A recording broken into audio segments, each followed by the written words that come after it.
slate, which is, oh, we're back. So, Did you go anywhere? yeah, I went to a social justice workshop today. Oh, so was it like working on shopping, or was it like trade skill, or that kind of workshop? I never understood the term workshop. Do you like shop for work? So it's like a career fair. You shop. No, this social justice workshop I attended at a local city college, the name of which will remain unannounced. We beat up that school so much. Yeah. But anyway, to give you an example, you asked me what it was like. It's sort of like going to a lunatic asylum.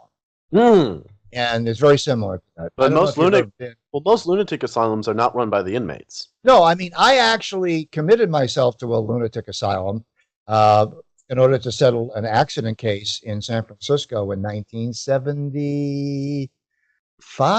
You're just trying to plug yourself in. That had nothing to do. No, it has a lot to do with social justice because really, you getting put into an insane asylum has to do with social justice. Yeah, it does. Yeah. Do tell. Okay, well, because it goes back to psychology. Your psychology. I'm a little worried is your psychology. That's what we're talking about. The thing is that if you know enough about psychology, you can succeed in using social justice as a weapon, as a baton, as a cudgel, a club to beat people up and get power. That's how you say both baton and cudgel, because one is used for beating people over the head, the other is used for directing people. Exactly. Grandmaster. Exactly. Right. And so my take on social justice is that it's a descendant or a remote descendant, the logical conclusion of early socialism, which started in the French Revolution. In the French Revolution, we see the beginnings of socialism. And by the time we're talking about 1972, when departments of sociology become, which I consider to be a phony discipline, it's a completely nonsensical, waste of time, bullshit discipline. But by the time you get to 1972, you have major universities around the world actually acknowledging that sociology is no longer just a social studies program, it's a social science program. So when the transition came between social studies and social science, that's where social justice theories were born. Okay? And it's all based upon groupthink. Right. Groupthink. As is most of academia, unfortunately. Right. So are you telling me if one person who has a different opinion enters the room, everyone is worthless? It just all kind of goes up in smoke. Is that what you're telling? Is that it's so fragile? The concept of social justice is so fragile and so echo chambery. One person just has to come up with an alternative perspective, and it just falls flat. Are you telling me it's that simple? It is that simple because the three major pursuits of social justice are unattainable on this planet. Number one, equity can't be done. Number two, equality can't be done. And number three, equity and equality reaching or achieving absolute justice for everyone. Well, the other thing is, first of all, I want to ask you where you got that definition, because every person I've ever asked... It's my own. Yeah. See, that's the thing, is that every person you ever ask, hey, how do you define social justice? They come up with their own unique saying, not on how they think, but how they feel it should be. And I mean, you can, if you look at the... I'm not asking you how it should be. I'm describing how it is. Right. I mean, we can talk about how they typically act, but if you look into the leftist progressive mindsets, they disagree with each other all the time on how to do it. They still have, the three components are always the same. Yeah. They have different variations. You're correct. The Black Lives Matter, they have a black twist to it. The Asians have an Asian twist to it. The transgenders and the feminists and everybody has their own little twist. But mainly, what they're saying is, we demand equity. What do you mean by equity? We want total equal access to every opportunity that anyone else has. You can't have that. I'm sorry. That's impossible. Okay, then give us equality. We want equality, fraternity. Well, I mean, Oh, yeah? the problem with that is that people just have different skills. Yeah. I mean, you can't treat everyone equally if one person is better at doing something than another person. When come a certain task that needs to be done, you will treat the person that can do that task well better because that person will get it done. Whereas the other person, they may be incompetent at that other thing, but they very well may be totally competent in some other things. Well, what the left has done very skillfully by hijacking dictionaries and words, they have gone from equal access to equal outcome. Jordan Peterson has a marvelous video on YouTube, very short, about 5 minutes, and he describes this. And it's really accurate what he says, because that transition between equity of access and equality of outcome, that's what they really want. In other words, if you get into Harvard, I should get into Harvard. It doesn't matter, as you just pointed out. You're not as competent as I am. Or I'm not as competent as you are, one way or the other.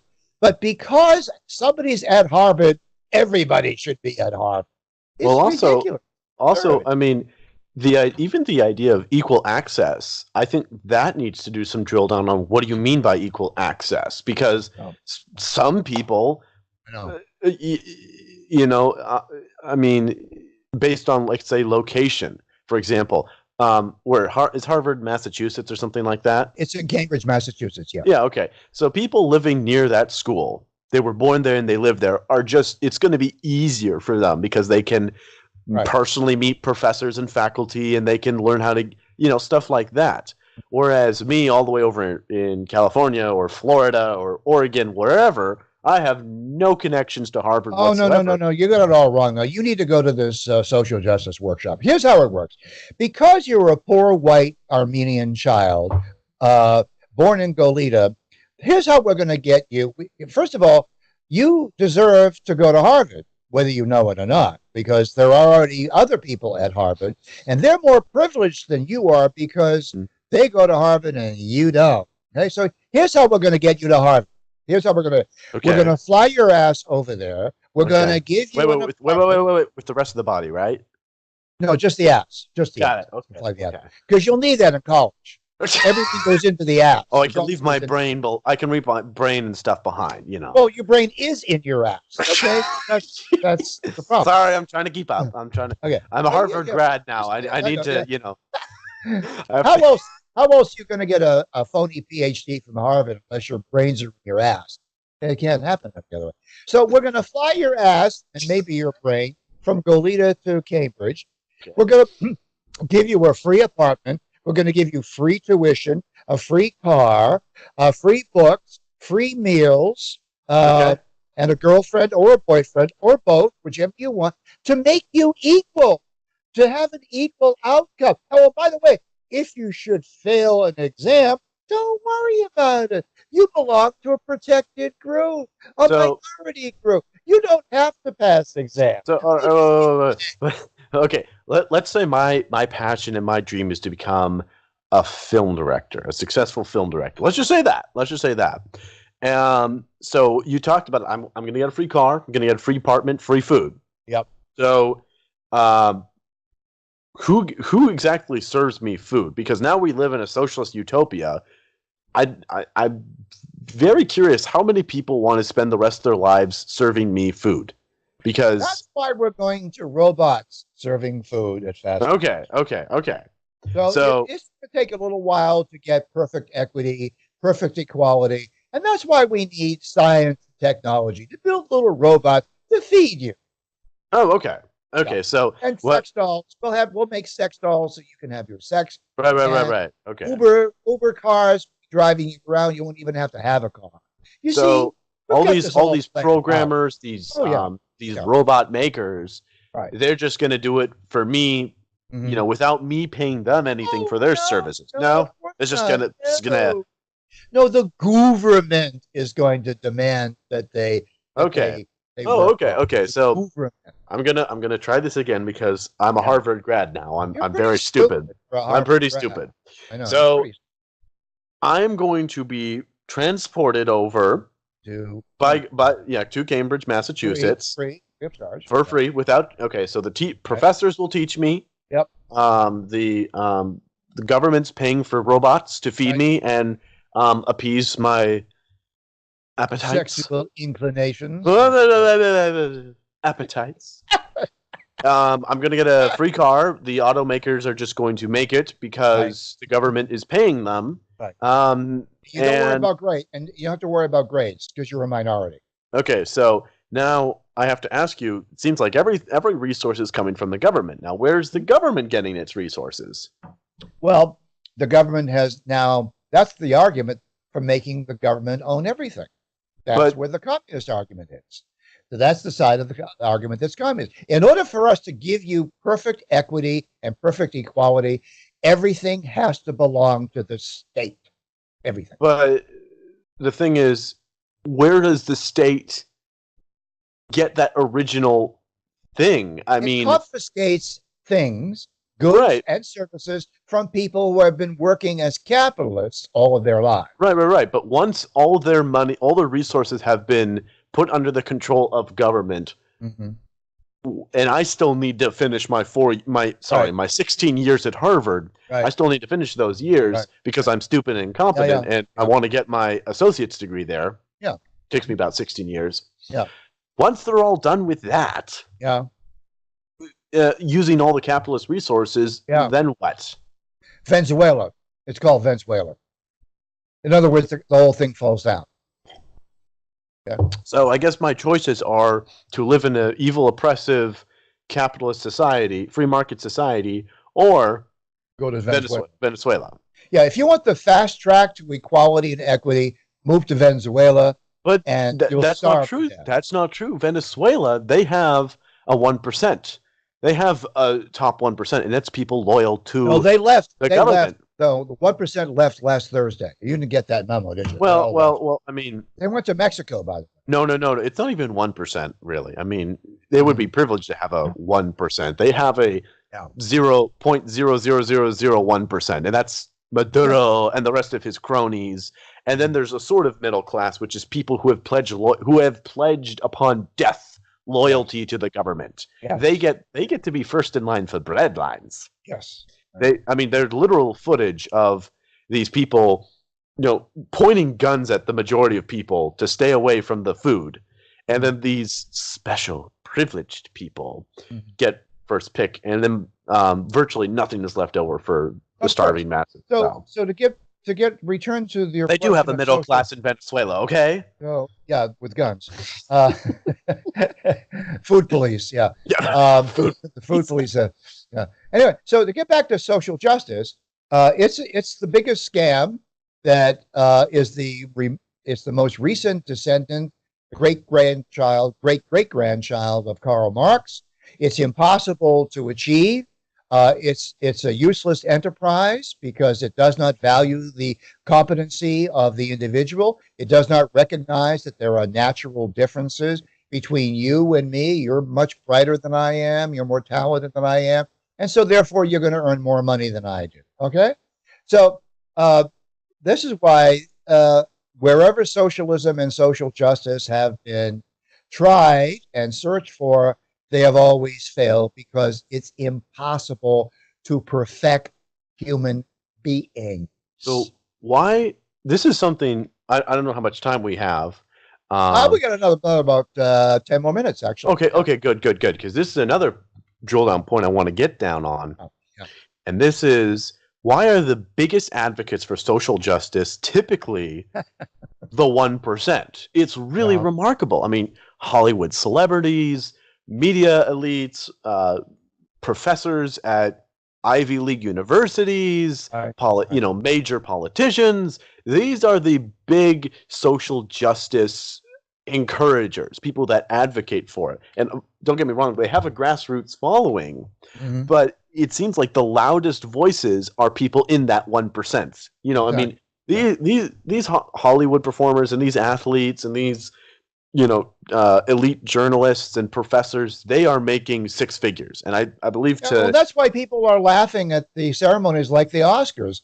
There was a drone shot of the red carpet leading up to the Oscars, and they're all these limousines. And then you go inside, and here are millionaires giving little gold statues to other millionaires.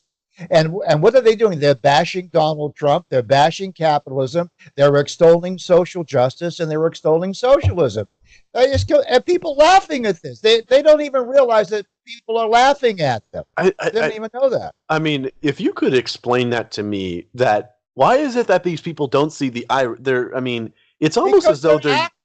They live in a fantasy no. It's not just the actors, but the media elites and these athletes. A lot of these my personal theory is because it's easier to keep in power if you have your little base, literally the little guy running around, running after this kind of made up 1%, like this evil, with fangs and like a Mr. Monopoly Man mustache and monocle kind of 1%. I mean, Bill Gates, Jeff Bezos, these are all liberal people. They are no means conservative. Right.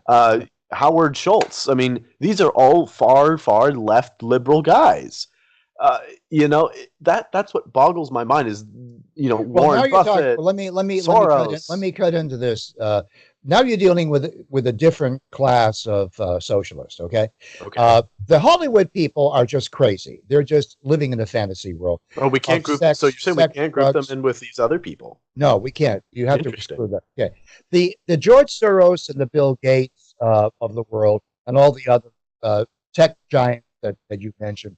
These are guilt-ridden liberals. They're not socialists. They're guilt-ridden liberals. So Hollywood liberals aren't guilt-ridden? Is that what you're saying? No, stay with me. Sorry. Hollywood embraces socialism because they're crazy. Okay? Got it. And they believe that everybody can be equal. The liberal techie giants, they know that you can't have everybody equal. Their livelihood depends upon having good, better, and best people working for them. So they're not crazy and they're not stupid, but they are guilt-ridden because they have so much fucking money they couldn't possibly spend it if they spent $1 million a day for the rest of their lives. They're guilty. So psychology answers both classes. The crazy people in Hollywood who are, as you point out, they are also guilt-ridden, but for a different reason. Their guilt comes from they know they don't have any talent, and yet they get the little gold statue. They know that they're worthless turds. They know that. They're worthless turds. They understand that. But, see, everybody wants to be like them. They want to ride around the limousine and have 15 marriages and snort cocaine and get arrested for staging a fake hate crime. Yeah.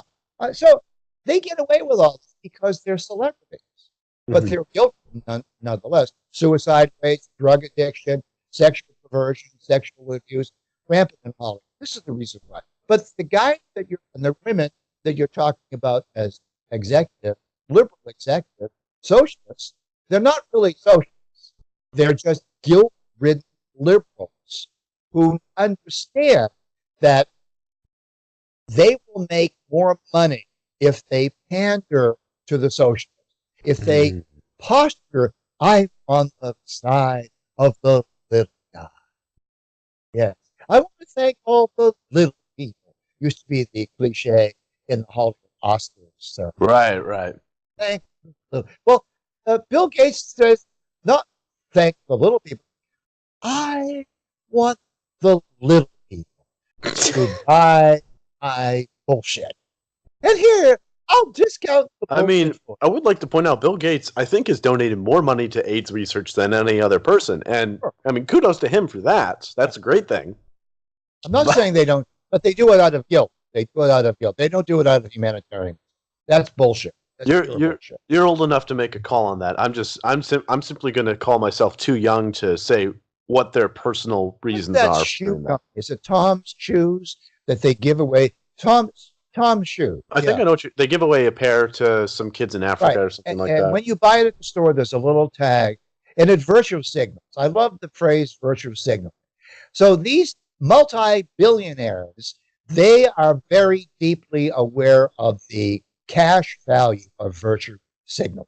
So why don't we sell shoes, and then we'll put a tag in the shoe, and you take the shoes home and you say, oh, look, it says right here on the tag, an identical pair of the shoes I just bought will be given to an underprivileged, starving, underrepresented minority.